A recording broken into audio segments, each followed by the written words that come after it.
Amsal 24 ayat 8-12, demikian firman Tuhan.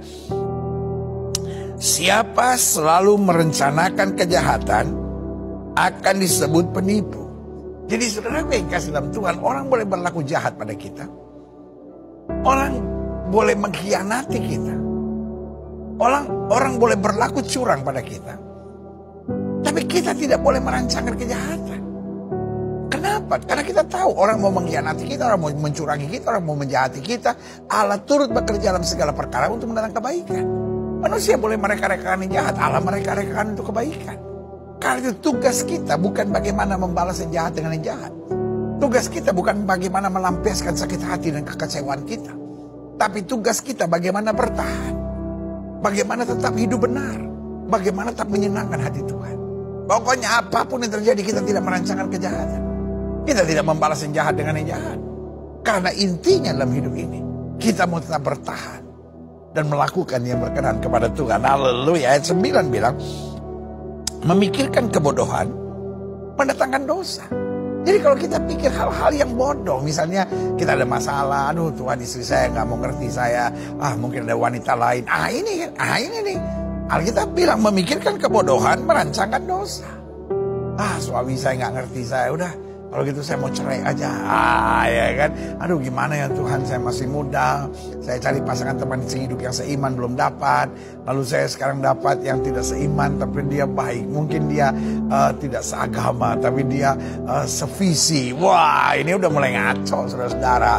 Ada banyak orang kan bilang gitu kan, kita memang gak seagama pendeta tapi kita seiman, kita sevisi. Wah, ini bahaya saudara-saudara. Bahkan yang seagama aja belum tentu seiman dan sevisi saudara-saudara, apalagi yang beda agama. Jadi boleh gak jangan putar-putar kalimat. Pokoknya jelas apa yang firman Tuhan katakan itu yang kita lakukan. Jangan merancangkan kebodohan. Habis gimana ya, saya gak cukup, lalu mulai korupsi. Ini kejahatan-kejahatan seperti ini akan mendatangkan dosa. Dan si pencemooh adalah kekejian bagi manusia. Makanya ayat 10 bilang, jika kau tawar hati. Kenapa kita pikir hal-hal yang bodoh seperti itu? Karena kita tawar hati. Kita pikir, betul gak ya Tuhan bisa tolong saya? Betul gak ya suami saya ini dari Tuhan buat saya? Betul gak ya istri saya dari Tuhan buat saya? Betul gak ya kalau saya tetap bertahan saya pasti menang? Loh saudaraku, Alkitab kan sudah bilang, kalau kita tidak milik ke kiri maupun milik ke kanan, hidup kita pasti diberkati. Kita gak akan turun tapi naik. Kita gak akan jadi ekor, tapi kita pasti jadi kepala, kata Alkitab. Makanya Alkitab bilang, jika engkau tawar hati pada masa kesesakan, kecilah kekuatanmu. Justru di masa kesesakan kita harus tahu bahwa Tuhan kita hebat. Di masa kesesakan kita harus tahu firman Tuhan ya dan amin. Di masa kesesakan kita harus mengerti kita tidak sendiri, ada Roh Kudus di dalam kita. Di masa kesesakan kita harus tahu janji Tuhan tidak akan pernah meleset. Langit dan bumi boleh lenyap, firman Allah tinggal tetap. Yang setuju katakan amin. Haleluya. Ayat 11 bilang, jadi ingat ayat 10 bilang, jika engkau tawar hati pada masa kesesakan, kecilah kekuatan. Mungkin setelah menatap saya dan berkata, tapi kan saya manusia biasa. Loh, tapi kan ada Roh Kudus dalam diri kita. Alkitab bilang apa? Roh yang membangkitkan Kristus dari antara orang mati ada di dalam diri kita. Jadi kita memang manusia biasa, tapi ada Roh Kudus. Sehingga kita dapat berkata, aku cakap melakukan segala perkara dalam Kristus yang memberi kekuatan kepadaku. Haleluya. Makanya ayat 11 bilang, bebaskanlah mereka yang diangkut untuk dibunuh. Selamatkanlah orang yang terhuyung-huyung menuju tempat pemancingan.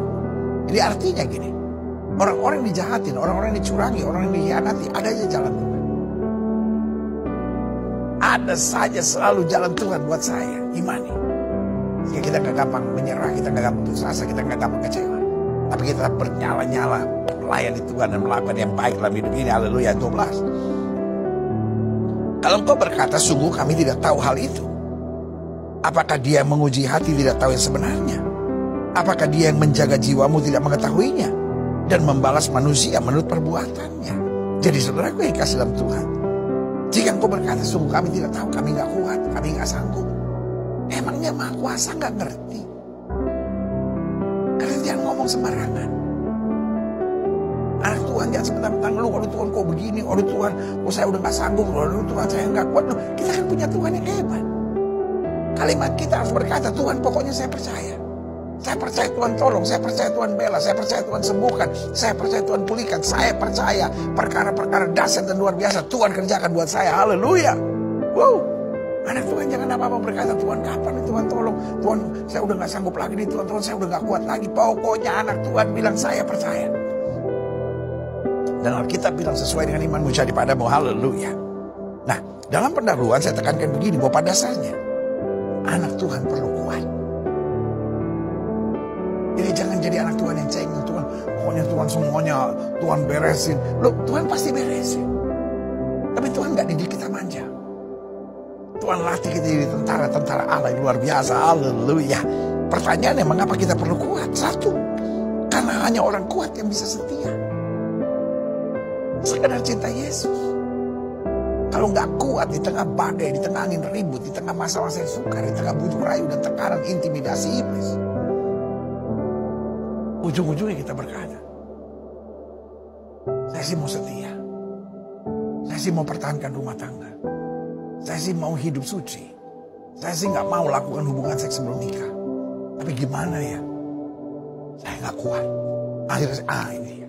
Saya sih pengen berhenti merokok, tapi gimana ya? Saya nggak kuat. Saya ingin sih tinggalkan dunia LGBT ini. Saya juga capek hidup begini, tapi gimana ya? Saya nggak kuat.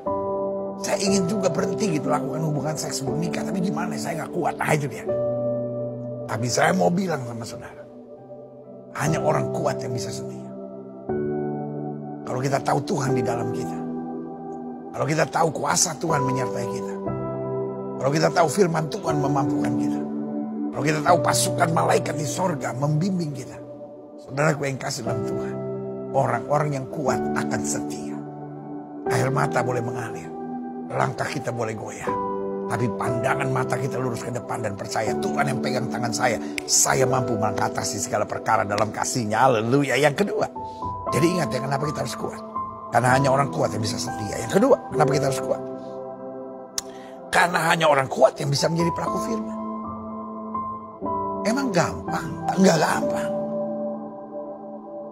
Kadang-kadang berat buat kita, sukar buat kita. Tapi sebagai hamba Allah ini yang saya mau bilang buat saudara, menjadi pelaku firman Tuhan bukan pilihan dalam hidup kita. Menjadi pelaku firman Tuhan adalah keharusan. Karena kalau kita menerima firman dan tidak melakukannya, kita sama seperti orang bodoh. Tapi kalau kita menerima firman Tuhan dan kita mempraktekkan dalam hidup kita, kita orang-orang bijaksana itu. Jadi ingat ya, mengapa kita harus kuat? Karena hanya orang kuat yang bisa setia. Dua, hanya orang kuat yang bisa menjadi pelaku firman. Dan kalau kita menjadi pelaku firman, kita akan melihat berkat Tuhan luar biasa. Yang ketiga, hanya orang kuat yang bisa bersuka cita di tengah masalah. Kalau setiap kali kita masalah stres, lihat masalah kita tertekan, lihat masalah kita kecewa, lihat masalah kita berontak. Waduh, hidup ini berat banget gitu. Karena hidup ini setiap hari kita bisa menghadapi masalah. Tapi saudaraku yang kasih dalam Tuhan, orang-orang kuat, dia tak bisa bersuka cita. Kenapa dia bisa bersuka cita? Karena dia tahu Tuhan tidak pernah mengecewakan. Karena dia tahu Tuhan yang mengizinkan masalah. Allah Tuhan yang sudah menyediakan jalan keluarnya. Dan kalaupun Tuhan izinkan kita melalui masalah, ada pelajaran-pelajaran penting yang Tuhan mau kita belajar. Sehingga masalah bukan alasan untuk kita mengeluh. Buat orang-orang kuat di tengah masalah sekalipun, di tengah dikhianati sekalipun, di tengah hadapi tekanan sekalipun, dia tetap bersuka cita karena dia tahu Tuhan akan menolong hidupnya tepat pada waktunya. Yang setuju katakan amin. Haleluya. Dan selanjutnya, mengapa Tuhan mau kita kuat? Karena hanya orang kuat yang bisa menang atas setan. Alkitab bilang lawanmu si iblis sama seperti singa berkeliling, mencari orang dapat ditahannya. Alkitab bilang apa? Lawanlah dia dengan iman dan tubuh, maka dia akan lari. Kalau kita nggak kuat, kita terus jadi main-mainan setan. Ada aja setan bisik kita, ada aja setan bujuk kita, ada aja setan tekan kita, ada saja setan intimidasi kita. Tapi kalau kita kuat, Alkitab bilang lawan iblis, maka iblis akan lari. Ini saatnya anak-anak Tuhan tidak diperdaya. Ini saatnya anak-anak Tuhan berkata, roh di dalam aku lebih besar dari roh yang dalam dunia. Saya akan tetap kuat dan tetap berjalan dalam kemenangannya. Haleluya.